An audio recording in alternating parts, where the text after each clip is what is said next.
তোরা দাঁড়াইতে কইতাছি। হ্যাঁ, দাঁড়াইতে কইছি না আমি? আপনার আমি যাইতে না করছি?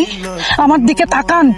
গেলেন তো গেলেন, 30টা দিন আমার কেমনে কাটছে একবার কি খবর নিছেন? কেমনে পারলেন আপনি এটা? কেমনে? আমি কত জায়গায় আপনার খোঁজ নেওয়ার চেষ্টা করছি, কেউ আপনার খোঁজ আমার আইনা দিতে পারে নাই। আপনি আমার লেগে কেন অপেক্ষা করতেছেন? কেনই বা আমারে ফোন দিতেছেন? আপনি এমন করতেছেন কেন?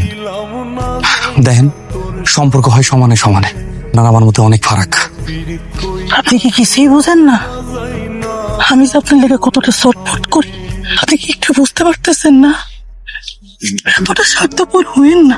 এতটা স্বার্থপর হইলে এই পৃথিবীতে মানুষের সাথে আর মানুষের সম্পর্কটা হইতো না। আমরা সবাই স্বার্থপর, সবাই স্বার্থের পেছনে দৌড়াই। আপনার সাথে আমার কিসের স্বার্থের সম্পর্ক? আপনি আমার কেউ না, আপনি আমার পর। আপনি খামাখা নিজে সময় নষ্ট করতেছেন। ঠিক কইছেন। আমি